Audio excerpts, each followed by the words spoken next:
this was way too positive for us. I know you're champing at the bit. Oh, come on. Let's get down to number 27. Let's go. Welcome on to a Hollinger Duncan, in which I will actually look into the camera while doing the intro. We are making some huge progress here.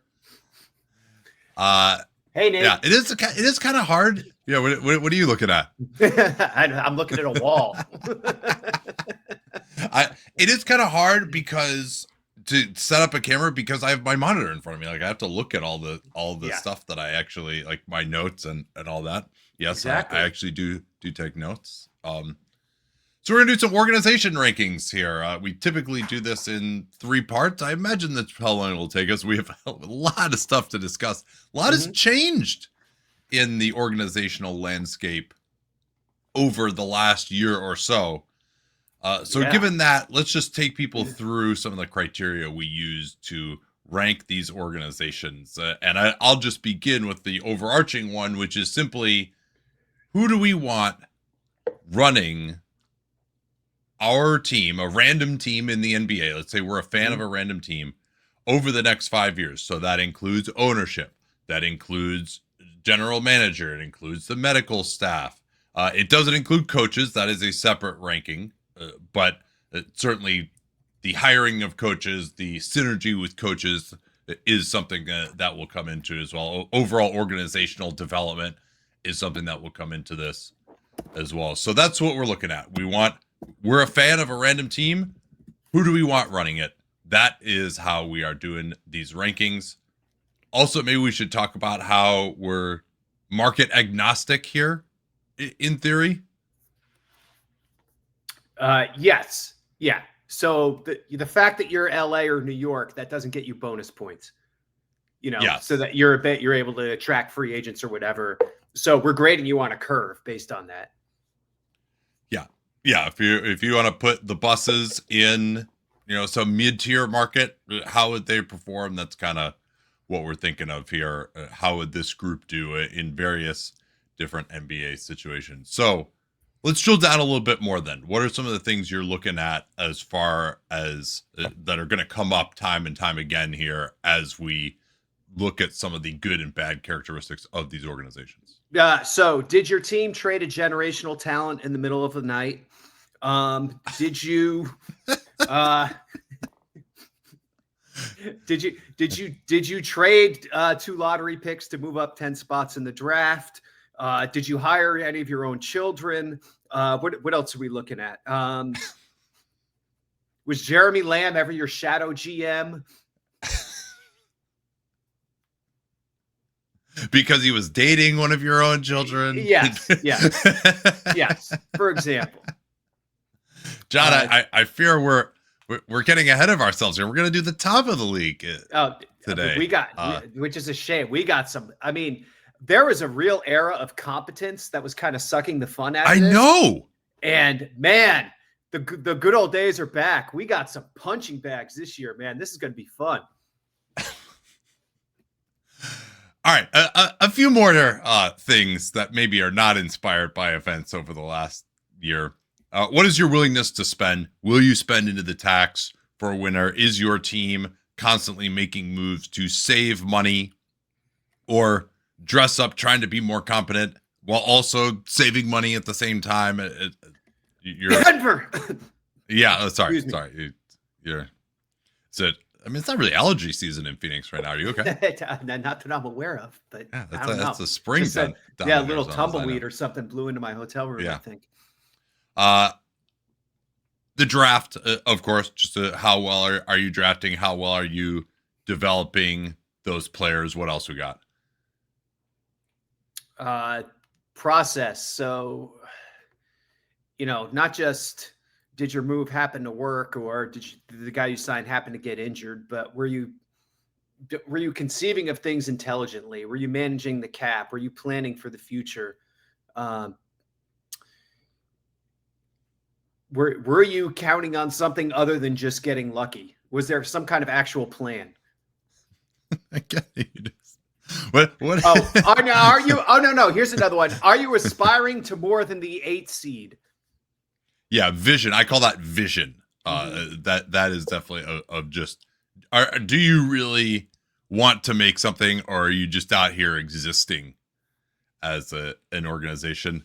Obviously your trade ability, then just kind of the lower end cap management stuff as well. Are you know, the Knicks are really good at that, for example. Certain other teams are not, where they kind of just, you always seem to end up just a little bit above the luxury tax, and you have to make a move or something like that.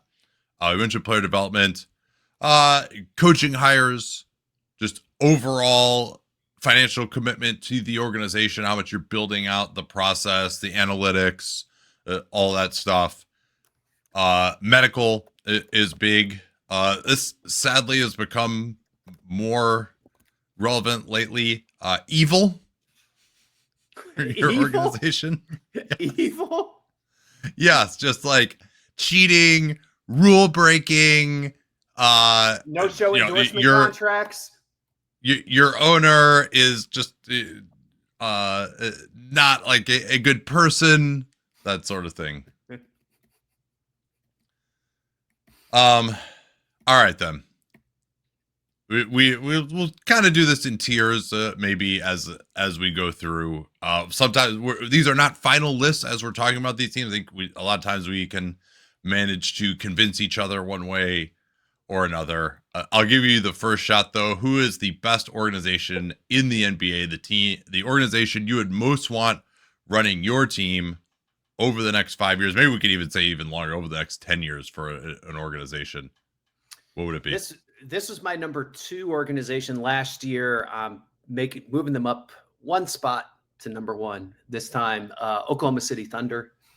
I just think they played their hand perfectly since the Shea trade, and now they have a historically awesome team that also has a chance to have the top pick in the draft, and still has a ton of draft picks they're sitting on for the future. They're in great shape. They've made very few mistakes that I can think of since that Shea trade. And I don't know what more you can say. Yeah, I would say that the organization that is probably in the best position right now that any organization in NBA history has ever been in since, I don't know, the Bill Russell Celtics. Yeah. I think I would probably but say that they should be number 1. And they have to be in their own tier at this point. I think last year we had them with Boston, who were the reigning champions at that point. Boston has new ownership.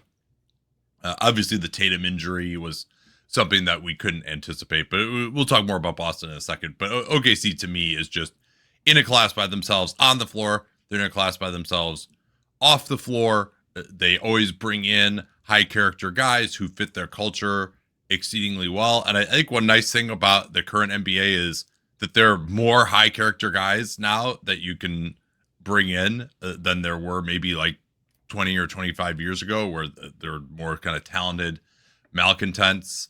And I mean, Mark Daignault is just a product of their organization. I think he's one of the best coaches in the NBA. He's been in lockstep growing with this franchise. I think he joined the organization, like 2015, 2016, something like that. Came up through their G League system, was instantly so good that they had to tank, but they did tank as well when they needed to. That got them Chet Holmgren and Josh Giddey, who got them Caruso. Yeah, so it really, there's just not, I mean, is there anything you can find fault with for them at all? Poku. I mean, that's the last thing that's the last thing you could go. I mean, even though, but Poku in a way was good for them because he was so absurd that he helped them get them Chet, right? That was, that was 4D chess. Although he wasn't bad enough to lose the greatest tank game of all time against the 2021 Clippers. Which may, I don't remember exactly where OKC was in the lottery. That might have actually ended up like hurting them and getting them the 6th pick that year. But when they couldn't tank that game, but still, and all the trades that Presti made to get stuff for guys coming and going, and yeah, I mean, Isaiah Joe was a waiver claim. AJ Mitchell's 2nd round pick. That's the other thing. The development. Space. Yeah, we got to talk about that. Wiggins, late 2nd round pick. So they really turned a corner as an organization and improved as an organization after that PG era, I think, where they really refined some things with how they draft and how they conceive of just how they're building the team. And now, I mean, just an absolute freaking juggernaut. Well, actually, this occurred to me. Was there like an organizational departure around that time? Well, it's funny you mentioned it. There was one that I could think of. God, his name might come up later as we get further down this list. Right. Troy Weaver was instrumental in the draft picks of Russell Westbrook and Steven Adams and some other guys. He is well regarded as a talent evaluator, but yeah, it is possibly more than coincidental that the stuff with trading for Dion Waiters and Enes Kanter went out the window right when he went to Detroit. Yeah, and also just the failure to kind of put together a team that made sense from a shooting standpoint, which of course has been a hallmark of Weaver's teams since then. But yeah, and I think, I mean, again, you just have to go back to the vision that it showed to move Paul George, to move franchise icon Russell Westbrook, to be like, well, we had to do this. Sorry, Russ. If you want to stay, you can. But we really want to do right by you, right? Hey, and oh, by the way, it just so happened that they moved him at the exact moment that he was really not going to be an all-star level of player anymore. Yeah. So, I mean, that, and Clay Bennett was willing to pay at the latter part of the last decade. All of the indications are that he's probably going to be willing to do that again. That'll kind of be the next test in the second apron era. Next year. But again, for a team, like, they're gonna have to pay money, but they don't care about the second apron restrictions that much because they'll have a lot of good players that they can always trade. They're gonna have so many draft picks from other teams that they don't give a shit if their pick goes to the end of the first round. Yeah, their pick's already at the end of the first round. Like, what's the penalty? Right? And yeah, I mean, and again, just the development that they've had. I mean, maybe one thing you could criticize is that they haven't been quite aggressive enough, but with their, that maybe they even could have won it in 2024 if they'd been a little bit more aggressive that year. Yeah. But I mean, they're going to be set up for so long. It's pretty awesome. All right. So do you agree with me that they have to be in their own tier at this point? I debated whether to put one other team in their tier, and ultimately I decided to keep the Thunder by themselves. I just think their track record over these last 4 or 5 seasons has been so commendable that it's just kind of put them above and beyond. Well, and then who was that team that you were debating having in the same group? That would be Boston.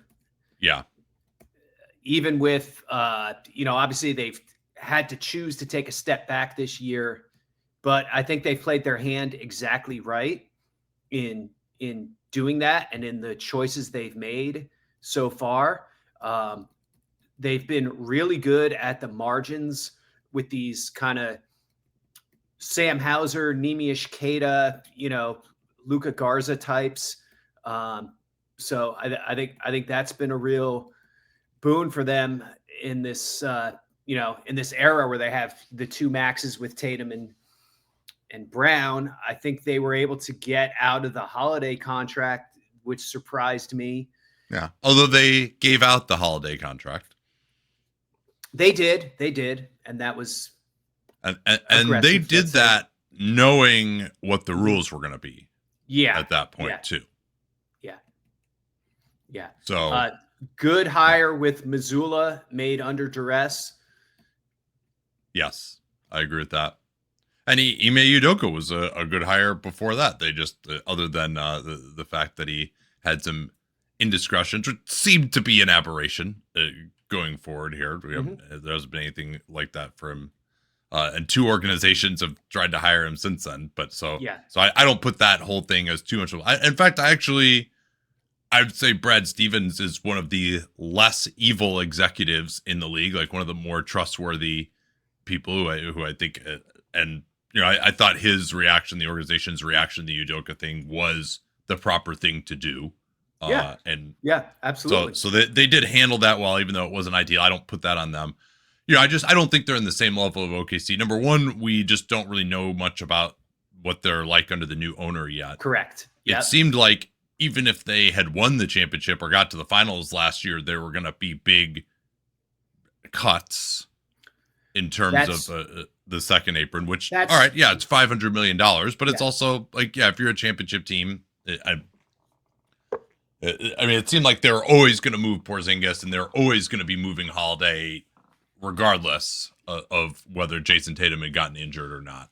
So that's, we'll see on that. There's the whole Wick Grousbeck, he's going to stay on. Oh, wait, no, actually, Bill Chisholm wants to be the controlling owner for his $6 million. That was a little weird, but I mean, not that I fault Chisholm for that. And while they have had a few of those lower end wins like a Hauser, Neemias Queta, it hasn't been the way that OKC has done it with, guys like AJ Mitchell and Jalen Williams, another one for OKC. I mean, they've just OKC's just printing these guys. Yeah. Where Boston, they got a few, they're doing all right, but it hasn't been something where I've been like, oh, they've been so awesome. It's really been more the coaching hire, their style of play, all those things. But they're firmly in the next group to me. Yeah. And might even be number 2 when I finalize this. All right, I'm going to go with another one here. Okay. This is a team, and this subject came up a little bit ago during the Kuminga saga, but it's not Golden State, which will be a little bit lower. But Houston, who are the organizations, I asked, who are the best negotiating with their own players? And I think Houston has time after time succeeded in getting pretty good contracts for these guys. And whether that's Houston and Memphis would be 2 that stand out to me. So Houston, Jabari Smith Jr., very good contract. Alperen Şengün, probably gonna be an All NBA level player this year. Didn't even come close to the max. Yes. The Jalen Green contract was instantly tradable for KD, who they're also not giving the max. They towed the line on Tari Eason. He's hurt now. That was probably the right move to not give him $20 million a year, given their future financial situation. The Fred VanVleet contract was pretty good, and obviously he got hurt after this, but getting him to opting him out of the team option, getting him for $25 million a year, that enabled some of this other stuff to happen. They've drafted well. They made the move to go get Şengün too. Yes. I mean, the one thing I would point to with them is they haven't had that many just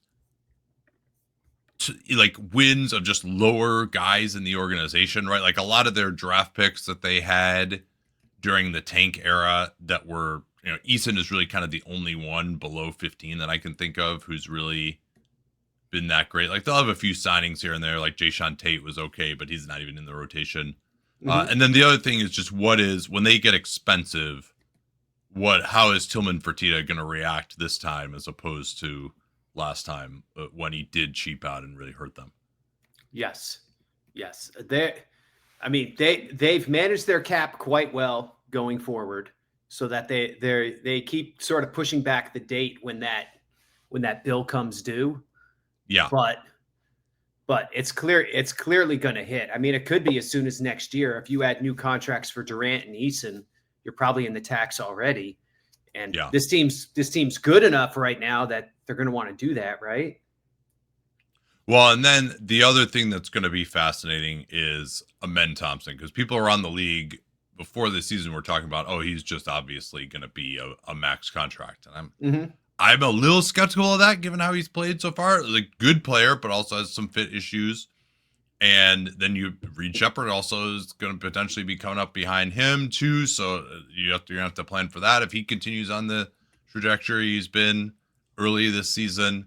So are they going to actually negotiate with Amen Thompson, or is it going to just be, max or nothing with him? And would they even be willing to take that to restricted free agency like that? That'll be the next challenge for them. But I don't think they're a perfect organization, but I think I probably have the number 3 at this point. I debate. I had them in a tier of teams, in a tier of 4 teams where I was like, if this team makes a move and I disagree with it, I stop and pause and,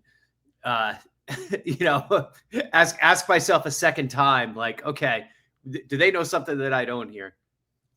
Yeah. And we'll see. They also have, I mean, that's the other thing we've forgotten too, is that they've made a lot of trades. And that one of the trades I was sort of like, I don't know about this one, was the Brooklyn draft pick trade. Well, then they actually got the Phoenix pick, which ended up being 2 slots worse. And they got all these other future picks as well. They held on to Brooklyn's pick in 27. And now they have future Phoenix picks, and they got the Mavs in 29. Now, those aren't looking quite as good maybe as they did 3-4 weeks ago before the season started, because Phoenix has actually been okay. But nonetheless, they don't have the brightest future in the world. So Houston has a lot of assets going forward as well. Yeah, absolutely. All right, your next team. So, am I too high on Golden State? No, I don't think so. I had them in this group. I had them at 3. They've hit on a pick in the 50s 3 years in a row. 4 years in a row. How dare you forget Guy Santos, John? Oh, goodness. Okay. All right. I think the handoff. Jonathan Kuminga hasn't forgotten about Guy Santos. I'll tell you that. The handoff from Myers to Dunleavy, I think, has gone about as well as you could hope for. The Jimmy Butler trade, I thought, was a really good deal for them. Obviously they're managing kind of the end game of Curry and Green's career, which presents some challenges for any organization. But the Podziemski's pick was another really good one. Like, they've been able to fill in the back end of the roster really well for a team that's kind of late in the timeline. I think that's the difference between them and the Clippers right now, essentially. That they just aren't backfilling with a bunch of old guys, that they've been able to bring along younger guys while they're still picking late or picking in the second round or whatever. And so it's really been able to supplement that cast around Steph, Draymond, Jimmy. Now, is it still going to be good enough in the end? Who can say? Their 3 main players are in their mid-late 30s, right? But I think they've done a great job of extending the game, so to speak. Well, and they've just made themselves into a destination, just a quality organization. They built their own, somehow in San Francisco, they built their own arena with private money, which I have respect for. They've turned their organization into a cash cow. I mean, obviously having Steph Curry helps a lot with that, but they always really try to go big, and they have a fair amount of vision as well. Now, the biggest thing you could point to with them is, well, the James Wiseman thing went terribly. Kuminga, they drafted 1 pick ahead of Franz Wagner, and then there's always been this disconnect with the organization and Kerr, and like playing the way that Kerr wants to play.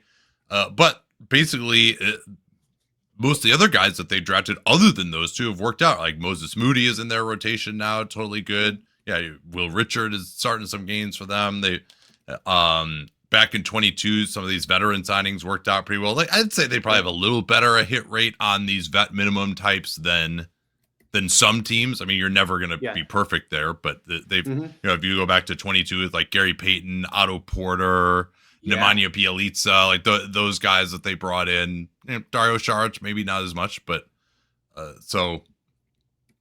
they've I think just generally, I mean, what would be your biggest criticism of the organization?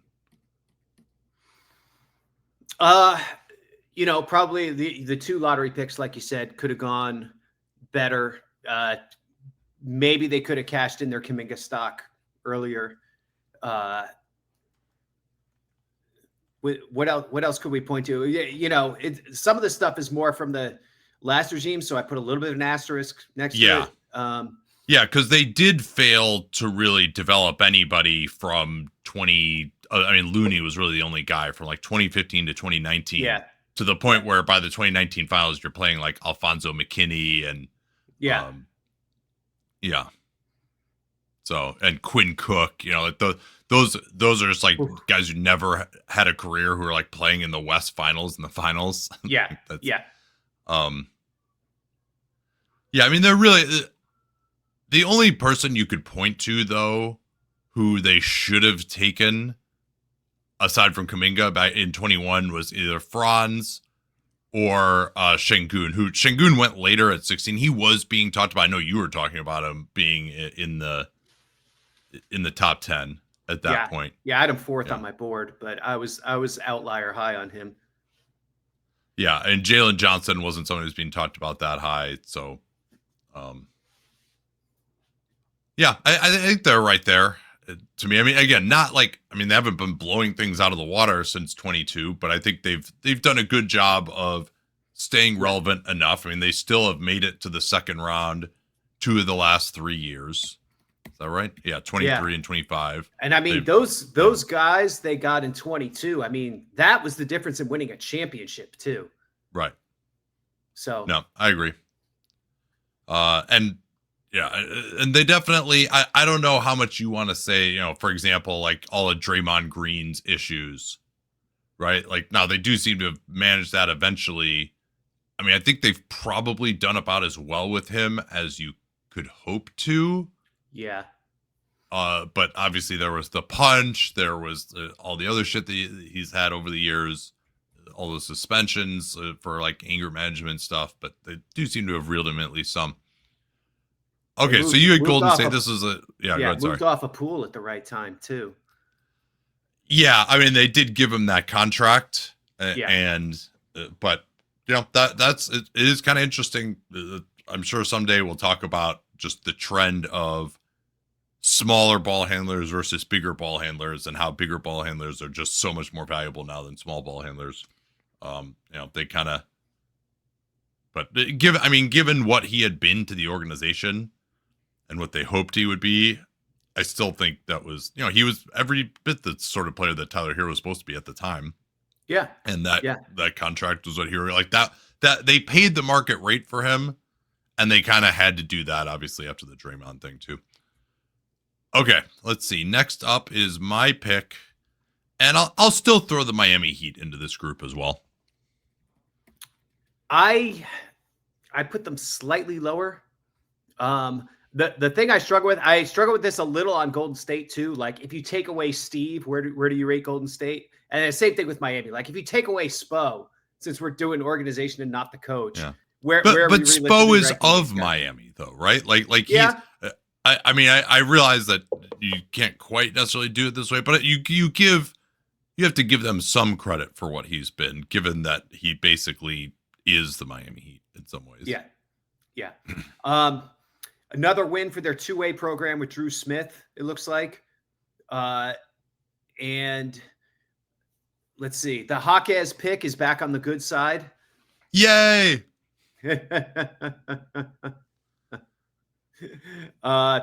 Looks like the Duncan Robinson Fontecchio trade. Very creative cap management in Miami. Sure. Which has been a consistent thing the whole time Andy Ellisberg has been there, to do that double option on Robinson's deal. Rather than swallowing $10 million in dead money, they were able to do the sign and trade, turn him into Fontecchio, really help get their tax situation straightened out. That Rozier trade is a giant turd, obviously, but the trade. Yeah, I mean that's what you were saying about too often the creative cap management has been deployed to save money. I mean, really, that's what the Rozier trade was really bad. They giving up a first for him, and he turned into I'll call him a pumpkin instead of what you called him, but or what you called the trade, but same effect. Yeah, but they also saved, you know, like $8 million against the tax by doing that trade, right? Because they got off of Kyle Lowry and brought in Rozier, and so that for that season they hurt their long-term books, to be sure. And so that I mean, I would say that they're, you know, being a little cheap at the wrong times. Even going back to, you know, the Mike Miller wave and stretch that we were big I guess it was amnesty, I should say. Yeah, we were big fans of that in Memphis. Amnesty that then, you know, that kind of pissed off LeBron a little bit. Yeah. So and that still is the same group, right? So you can't, it was 10 years ago, but also you kind of pissed off LeBron James in his prime by not spending. Yeah. And that was at a time when it really was just money. It wasn't, you didn't have nearly as many restrictions under that CBA as you do now. Exactly. Yeah. But no, I mean, I think they still have to be here because I don't think there are any perfect organizations below OKC at this point. And they've, the Butler thing, I mean, I think, would you say they handled that correctly in the end? They handled the trade correctly. No, I think they let things drag on way too long. Well, so what should they have done differently? They should have moved him sooner. And I think they realized too late that what they were going to get was a lot less than what they thought they were going to get when they made their announcement that he's not being traded. Like, they had already canvassed the league by that point and realized they weren't going to get what they thought they were going to. Well, I think ultimately that Golden State, they didn't even have that Golden State deal until the end because Golden State thought they were going to get KD.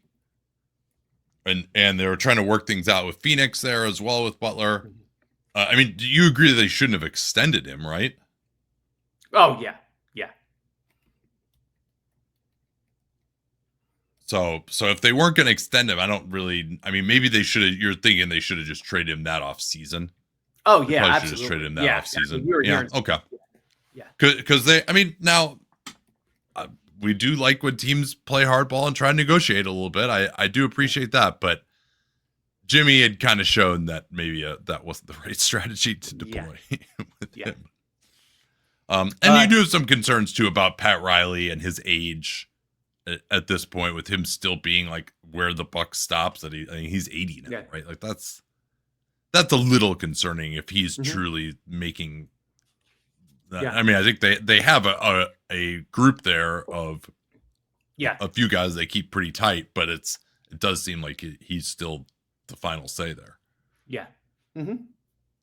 But should we give him some credit for some of the stuff they did? I mean, obviously Rozier wasn't great. Butler, they did get Andrew Wiggins eventually though, and they got we'll see if Yakikonis becomes anything out of that deal. But they got themselves a lot more salary flexibility compared. I mean, because let's not forget Jimmy had a player option for this year, so they did save themselves some money in that deal. And then they got Davion Mitchell basically completely for free by sending on Kyle Anderson for him. He's now starting for them. He's good. They got Norm Powell for absolutely nothing. Right? Pelle Larsson has been in their rotation as a guy they drafted in the second round in a bad draft. Kello Ware has been really contributing. Yeah, he's something. And to get him in the middle of a bad draft, I think is a feather in their cap. Absolutely. And then also you got to give them a lot of credit. I mean, this is somewhat of a coaching thing, but Noah LaRoche is just gets punted out of Memphis in disgrace. I can't believe this offense that got this mediocre team to be one of the best offenses in the NBA. Oh, Ja Morant didn't like it. Let's get his ass out of there. What a joke. Yeah. And they, despite the optics, brought him in. And this offense has been, when you consider their talent that they have available, they've been way above their head this season. Eric Spoelstra was willing to change, but that's still, you have to have organizational support for doing all that. And some of the guys that they brought in have helped with that too. So, I still think they're right up there. They've managed to fill out a very nice 10-man rotation at this point. And, I think they're going to be in the mix for a top 6 seed in the East this year without, I mean, they don't have a top 20 player in basketball right now. So that's pretty good. Yeah. Okay, let's see. Do I have any other teams in this group? No, that is it. So I'm going to move down to tier 3. Ooh, okay. Go ahead. If you have another one here, let's hear it then. Yeah, so I had OKC in a tier by themselves, then Boston in a tier by themselves, and then my tier 3 was Golden State, Houston, and then I had 2 other teams in this tier. The first one is Indiana. Yeah, they were just below in my next group because they just will never, ever spend. And that was kind of confirmed with the Miles Turner thing. Yes. So that's the one reason I couldn't quite put them up here. Uh-huh. Okay.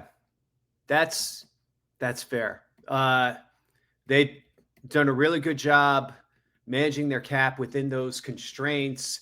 extending guys, getting good contracts, even contracts that I didn't think maybe were great at the time. Neesmith's deal 3 for 33, TJ McConnell's, Obi Toppins. I know you weren't a huge fan of, but he was huge in last year's playoffs. The Nembhard deal I didn't love from a tax perspective. I think it helped cost them Turner this year, but like in terms of sheer money, like, yeah, that's fine. And then obviously the Halliburton Sabonis trade. I mean, come on. Yeah, that's another one where at least they had some vision on that one. Now, I'm also very curious to see how they handle the rest of this year now, because they're clearly not going anywhere.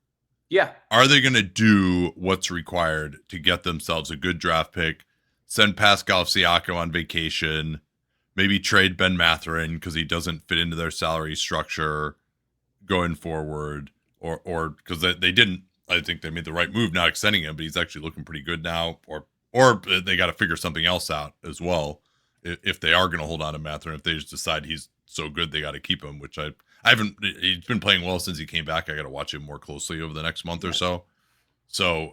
But yeah, they've done a good job of bringing guys in who fit into the organization. How do you feel about the idea that Rick Carlisle seems to have a lot of power there? Is that a good or a bad thing to you? Generally, it's not a great thing, but it seems to have worked for them. Like he figured out how to optimize Siakam right away. And so that trade worked out as well as it possibly could have. Wouldn't you agree? I mean, he was an awesome player in last year's playoffs for them. They were one game from a championship. I mean, sheesh. I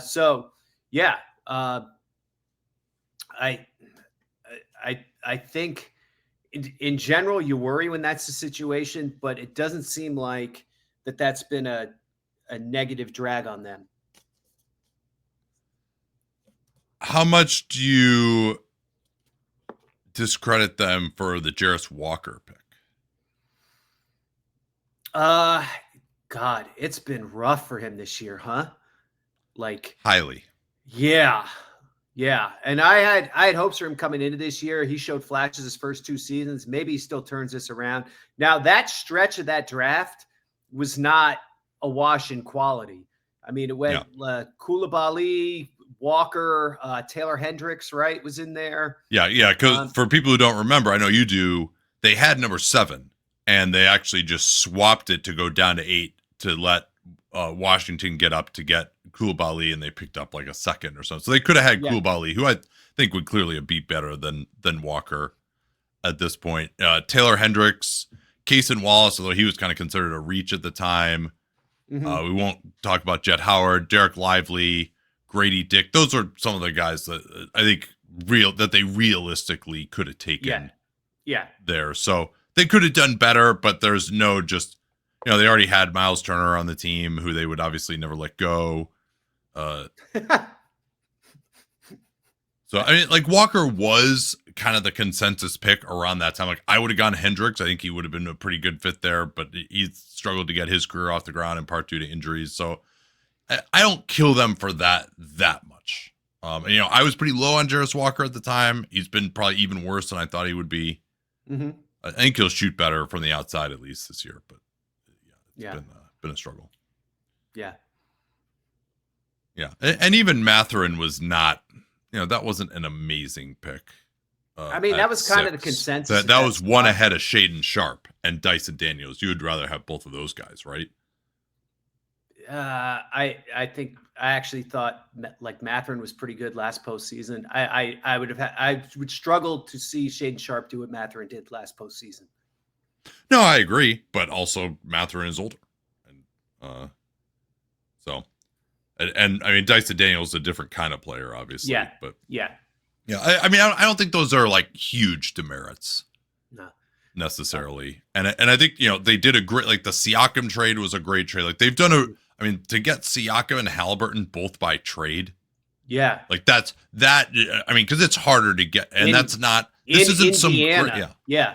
Right, exactly. In Indiana. Yeah, it's not like, that Anthony Davis desperately wanted to come here, so all we had to do was just put in our assets and get him, or yeah. And they're willing to pay him. You know, I mean, that's probably going to end up being an ugly contract by the end, but they had managed their cap so well that they could fit him in. They also kind of got screwed by Halliburton making All NBA that one year. Yeah. And also got screwed by him having to blow out his hamstring trying to make All NBA. But yeah, so I think they definitely deserve to be in this group. It's just the spending thing was the one thing where, because especially like when and this is how I feel about Denver too, like when something is so within your control, like there are a lot of things that are not within your control as an organization. And especially if you're a team like Denver or Indiana, the chance to come along and truly contend for a championship is so rare. And then to just show that you're not going to spend. I mean, Indiana's a little different because Halliburton tore his Achilles, and you might say, well, Turner, you know, how good is he going to be by the time Halliburton will be back? That's a little bit different than Denver to me. But yeah, I guess we can turn to Denver now. I had Denver. Further down. Okay, all right. No, we'll wait on them. My other team in this tier is the polar opposite on the spending front. Cleveland Cavaliers. Yes, yeah, they're in this group for me too. Go ahead on Cleveland. Do you talk about vision and trying to do something? I mean, from the second they got Mobley, like, okay, we're going to trade for Donovan Mitchell. We're going to build this team around Mobley, Mitchell, and Garland, and kind of believed it enough to get it to work. Great contract on Jared Allen. Generally made good trades, good fringe pickups. You know, guys like Sam Merrill, Ty Jerome, getting good stuff from Dean Wade was a scrap heap guy. Craig Porter Jr. giving them minutes now. Made the moves to get Strus. Now they're in this situation where they're juggling money and taxes and aprons and all that, so it's a little bit different. Made the move to bring in Kenny Atkinson. So that's a good one. Let's talk about that a little bit more, because JB Bickerstaff is clearly a pretty good coach. Yeah. He now has the Detroit Pistons at the top of the East. He was in the Coach of the Year conversation with Cleveland. Now he is with Detroit. He clearly is a good coach. And yet moving on for him was probably the right call. Now, maybe some of that was Donovan Mitchell's call. But or at least his tacit I wouldn't say call, him specifically, but there was some internal stuff there from what I've heard. Yeah. But no, they definitely feel good about it. Also, I mean, spending wise, they got screwed by Evan Mobley getting Defensive Player of the Year and 30% max, but they've been willing to pay that, right? Like, they didn't just let Sam Merrill go. Most organizations would have just not brought him back. Yeah. And yeah, they traded Ty Jerome, but they also brought in Lonzo, right? Like, I think a lot of organizations in Cleveland's situation, especially after a playoff disappointment, would have been like, all right, we're just going to let Sam Merrill go. We're going to let Ty Jerome go. And we're going to dump Isaac Okoro, and hey, how much worse are we really going to be? We still have all our core players. Yep. Yeah. No, they've committed to spending. I mean, they have the highest payroll in the league by far this year. By far. Yeah. I think it's going to be $400 million this roster ends up costing them. So, I mean, we'll see if they do some trimming at the deadline, but there's only so much they can trim, right? They went after it to get DeAndre Hunter too, who I think has been a really important guy for them now this year with their other injuries. Yeah, and another situation where they could have just, because they traded guys who were expiring to get him, right? They traded away Karis LeVert, and so they had a commitment to spend there as well. Now we'll have to see how Jared Allen's extension works out. Yes, at $30 million a year, but obviously his initial contract was really good, and it was one that I criticized too. But I think the initial move to get Jared Allen, where they sort of interceded themselves into that Houston-Brooklyn trade, I thought that was brilliant. No, I agree with you, and I would have had them pretty low in the post-LeBron years because they did that Kevin Love extension, which was insane. Just as sort of Kevin wants to stay, right? Like, I think Dan Gilbert and the organization, Kobe Altman was very early on. Of course, they lost David Griffin because I don't know exactly why it was that he ended up leaving, but Kobe Altman now seems to be in a pretty good place in terms of managing Dan Gilbert. I mean, honestly, Dan's health situation might have helped these guys some, where he wasn't able to be as involved. Yeah. That might have helped them just get a little more autonomy to do their jobs. But yeah, I mean, this is a group that I think has really grown and gotten better. And once they sort of got over the whole LeBron era and sort of being triggered by him, like trying to prove that they're going to be good without him again, and they just played the long game. Since they drafted Mobley, it's just been pretty much an upward trajectory. Yeah. All right, let me see if I have any others in this group here. So, yeah, I do have Denver in here. Wow. Are they like way below? Yeah. Okay, well, maybe you can convince me to move them down.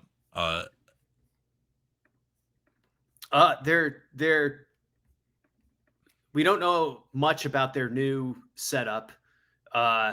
We know what Calvin Booth's mistakes were, right? He believed too much in his ability to, evaluate the 43rd pick in the draft and get that to be a championship level piece. But obviously the issues with constantly trading draft picks to get out of the tax, while you have the best player in franchise history in his prime, I think is just mind-blowing, right? Good hire with Adelman, so give him credit for that. Stuck with Malone when they could have moved on sort of earlier in that Jokic era, so give him credit for that too.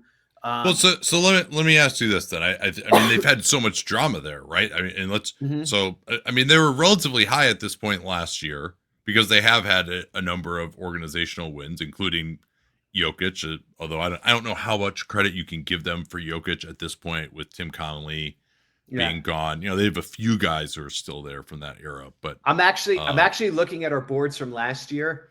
So. Yeah. And we disagreed on these guys last year too, because I had Denver 13th last year and you had them 5th. And now I have them 14th this year. Okay.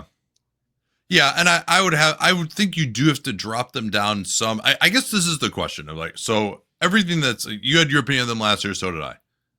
Just over the last year, are you higher or lower on them based on what's happened over the last year? Both. I would have I would have ebbed much. I would have gone much lower toward the end of last year, and then I would have kind of curved back up after this summer. Well, should we just remind everyone of what's happening? Obviously, there was the dual firing of Michael Malone and Calvin Booth. Now, certainly the organization and who remains, Josh Kroenke, deserves a lot of blame for not being able to manage that situation. Those are two irascible personalities, to be sure. But they also acted with alacrity to save the season a year ago, almost beat Oklahoma City. They at least got to the second round. If they, let's say they keep Michael Malone, and I mean, if they don't fire Michael Malone, they might have been in the play-in last year. And then we might be having a much different conversation about Nikola Jokic, who's like, yeah, of course I'm going to stay. He might feel a little differently if they don't actually then get the 4 seed, beat the Clippers, almost beat the eventual champion Oklahoma City. So while I do think they deserve a demerit for letting it get to that point, the swift, unprecedented action of firing Michael Malone with 3 games left in the season, and then they immediately turned it around to at least get into being in a secure playoff seed in the West. And David Adelman, I thought, was really good in both of those playoff series. I think he's been really good this year. Yep. And then they kind of dragged their heels. It didn't seem like they did much of a process in terms of replacing Calvin Booth. They end up retaining Ben Tenzer, who'd been their cap guy. They bring back John Wallace. So I think John Wallace was there before, right? And he go to Minnesota with Tim Connelly? Am I remembering that right? I'll look. I'm struggling with the time pattern on this. They've been integral parts of our team already. So yeah, John was there before. I do remember that correct. I don't remember the exact timing of him going to Minnesota, but they brought him back. So, but they didn't do a great process. I think they wanted to sort of keep continuity. They've let guys go over money before, like they let Masai Ujiri go. back when And it seemed like he was Conley. a pretty good executive. They let Conley go over money as well. Okay, and then the other thing is, but they act like they're freaking money bags when they're not. Like the Murray extension is a perfect example. Yes. Like you just fork out a 4-year max for him, and now you put these handcuffs on yourselves with all your other moves because you did that. Yeah, but they did, and then I think Wallace and Tenzer have done pretty well so far. Then there's the Cam Johnson trade, which I think you could be of a lot of different minds about. He hasn't had the greatest start to the season. He's given them more in the floor game than Porter Jr. has. Porter Jr. has actually been pretty good for Brooklyn so far. He's stayed healthy. And they, of course, did that to save money. They fired their last asset, an unprotected 2032 pick. Now, they did some nice things in the minimum market, it looks like, to fortify their bench. They paid Christian Braun a ton of money, again, which they didn't need to do. Another one of these, hey, we have a bunch of money until we don't moves. Yep. So it's kind of almost been the exact same thing that it's always been, even under this new regime. And I can't decide whether to demerit them more for letting it get to where it did with Booth and Malone, or to credit them for being like, hey, we have to do something right now. Yeah.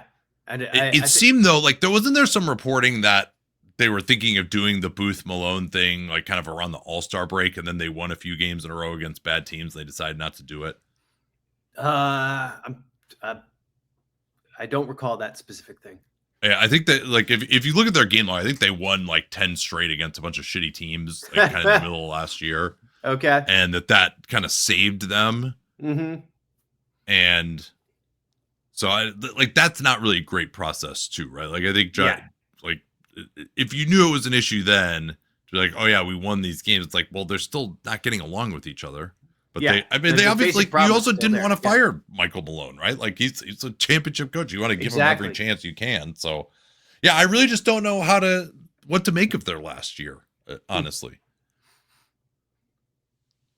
I mean, they also did the Aaron Gordon kick the can down the road, opt him into the player option, and then he gets the big extension that's starting next year that gives him a huge fiscal cliff. Mm-hmm. It's just kind of business as usual with these. They got Spencer Jones, another guy who's just looking like he's going to be a rotation player in the draft this year. Manufactured him out of nowhere. Spencer. I'm a little less bullish on him, but yeah, two-way guy undrafted last year out of Stanford.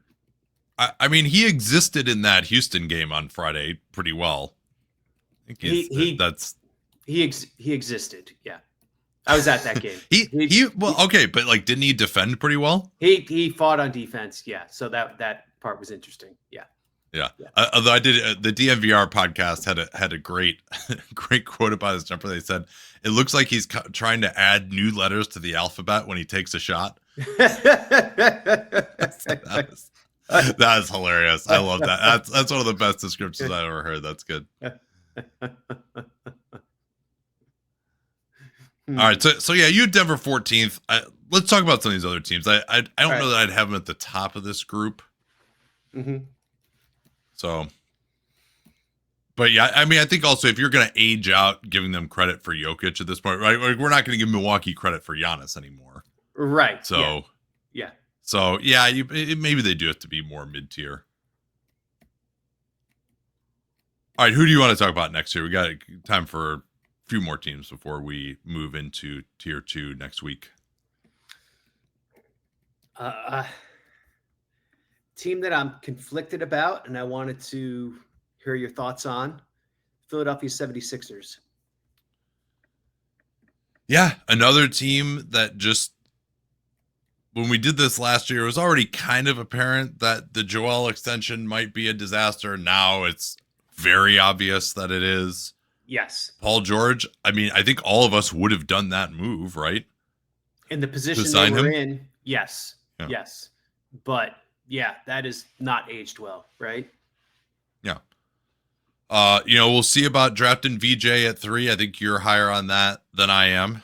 Mm-hmm. I think there are a couple guys that I liked better than him that they passed on. But I mean, he certainly has been contributing for them. Like I do, so we're in a weird moment with them because they had this feel good start to the year, and Maxey is looking awesome again. But then they have no bigs at all, and things have kind of been falling apart for them. Like they're winning some crazy clutch games. Now that's stopped predictably. So like I do kind of think they're headed for like 500 this year. Yeah. But obviously Daryl has a really good track record, and they've again signed a bunch of guys out of nowhere who are at least contributing. Right? If you look at their roster of guys who are at least in the rotation. Yeah, Justin Edwards, Dom Barlow, Jabari Walker. I mean, two of those guys are on two ways. Trendon Watford was a great pickup. Kelly Oubre, low key, has become like this defense energy guy who's been kind of fun. Yeah. And then the Grimes highway robbery, right? Yeah. After, again, like I thought they did well with Caleb Martin. They didn't. He was like kind of hurt. They moved it. They were able to move him quickly, knowing what the problem was. Jared McCain is really struggling right now, coming back from multiple injuries, but he's still a good pick at 16 last year. I think you mentioned Justin Edwards as well. Adem Bona, at least, is another rotation guy. So I think they still have the ability to supplement around their roster. It's just that their center is not really available at all. They always seem to have injuries. I mean, they did draft Tyrese Maxey as well. That was this regime. Yep. Getting him at 21. And still sitting on a 2028 unprotected Clippers first-round pick from the Harden deal. Did a great job in these standoffs with Ben Simmons and James Harden. Managing those. And, I mean, turning Simmons into Harden was a franchise-saving move in retrospect. Yeah, the fact that they actually got value for him was unreal, insane. Yeah.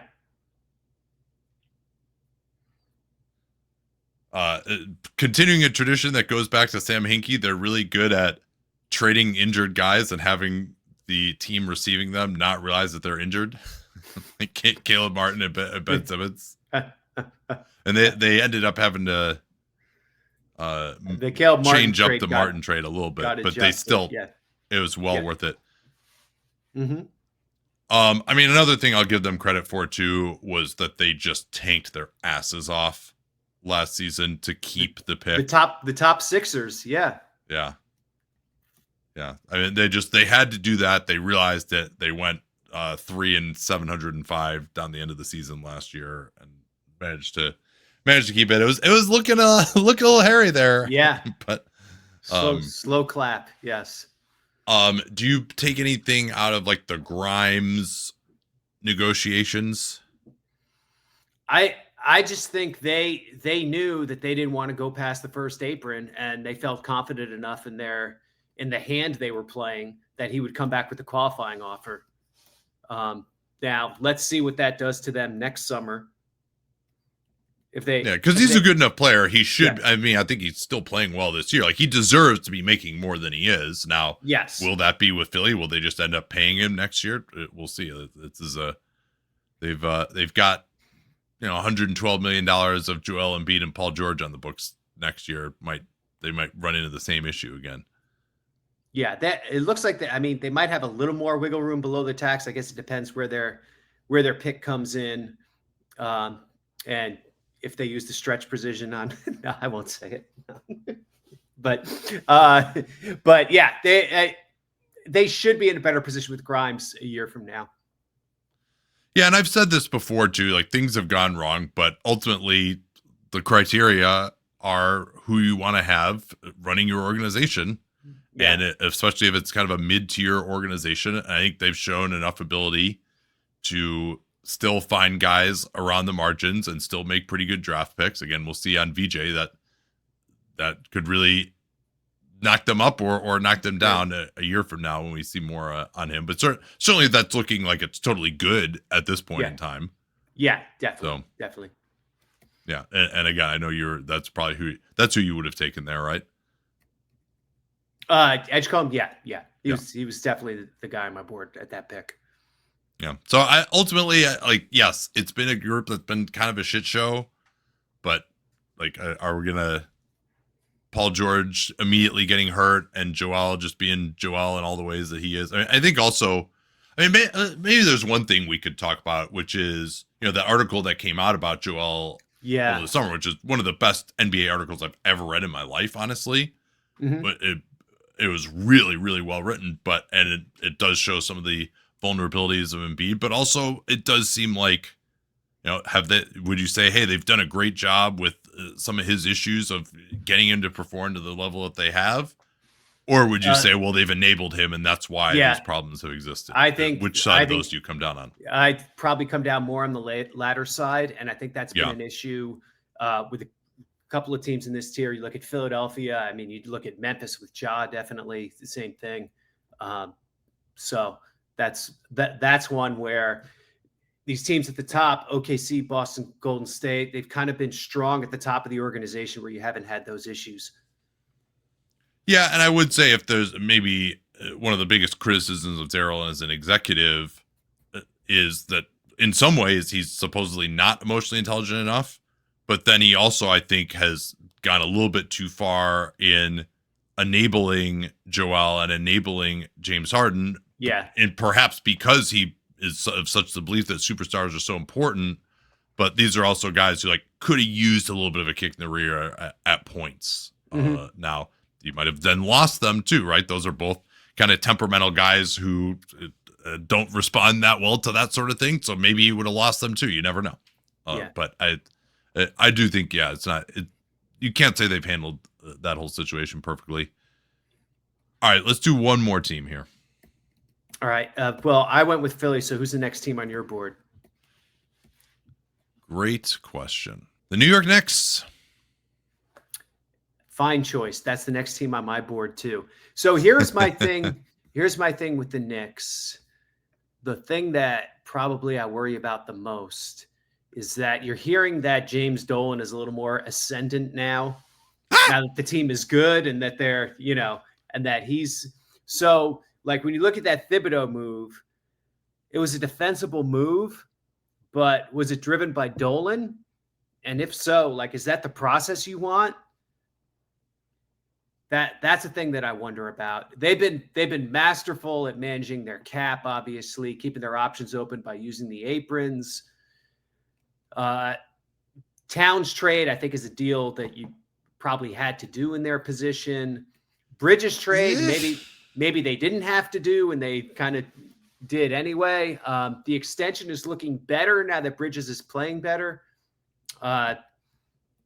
Still sort of the same issues where it's a not very deep roster, but they've managed to get some performance out of their fringe guys.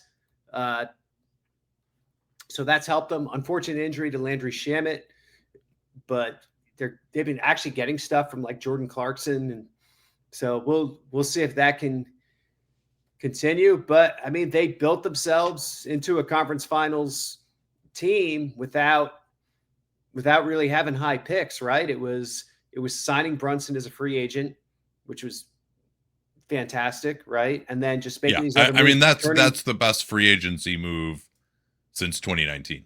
Yeah.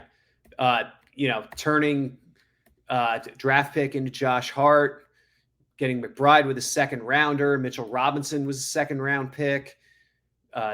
Signing Randall and DiVincenzo. Although Robinson was the previous regime. I don't think we can. Okay, and actually, I'm not sure. I don't know that Julius Randle was not this regime either. At least getting him initially, correct? Not this regime either. Yep. Yeah, because Rose came in 2020, but I mean they're definitely very buttoned up.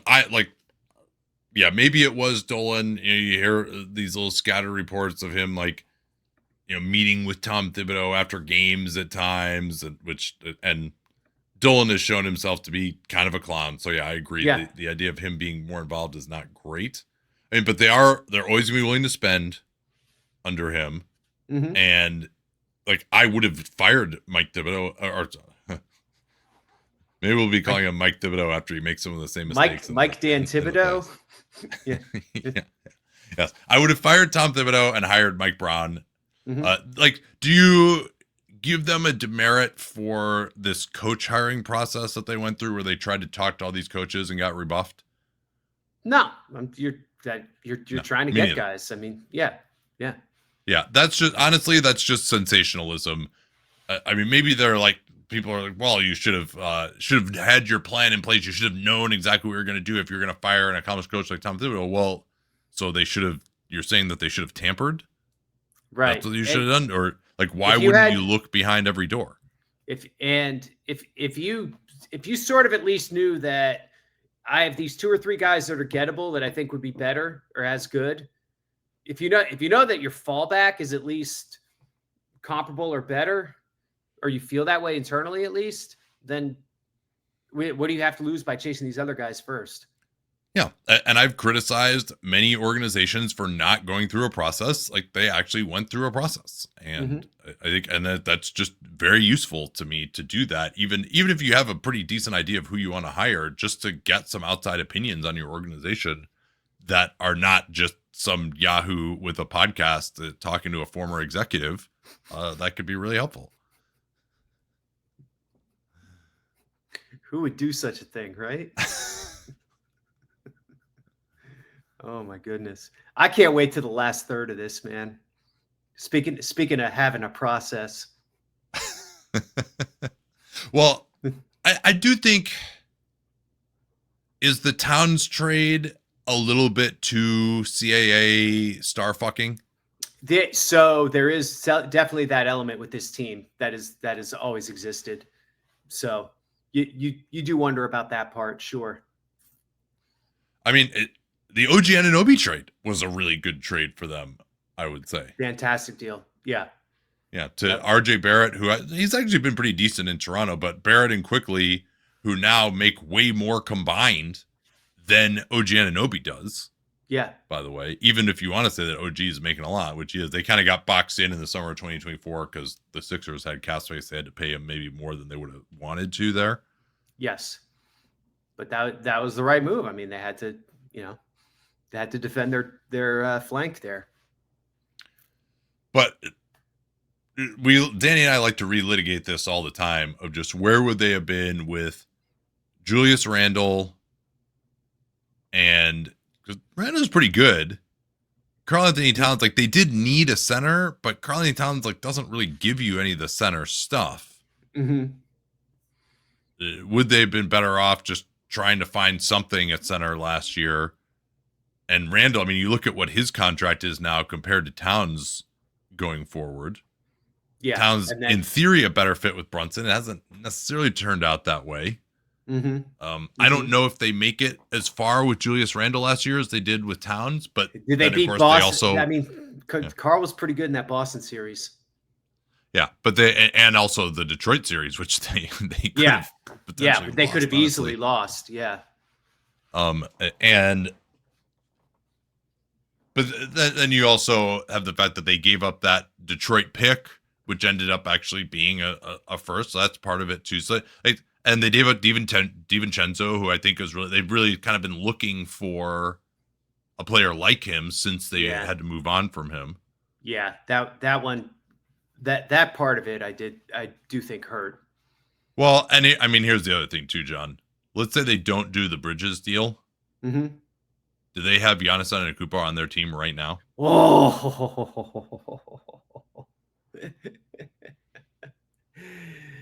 Ooh. I kind of defended it at the time because we're like, where is this really going to happen? What else is good? What else is going to be out there? But man. Yeah. Now again, like, should they have been able to predict that Damian Lillard was going to tear his Achilles? No, that's not necessarily. But it was Bridges the guy to fire all their assets at. Yeah. Because I mean, ultimately, they made the move for Bridges. They made the move for Towns. It's like, are they like really even that much better than they were in 2024? I guess you could say yes, because they couldn't have retained Hartenstein. I mean, that's kind of where it all goes back to. If they had the means to just retain Hartenstein, not do the Bridges deal, and not do the Towns deal, maybe they would have been better off. But to not have Hartenstein and not have Bridges and not have Towns, then you would have been looking at a pretty big fall off. Yeah. Yeah.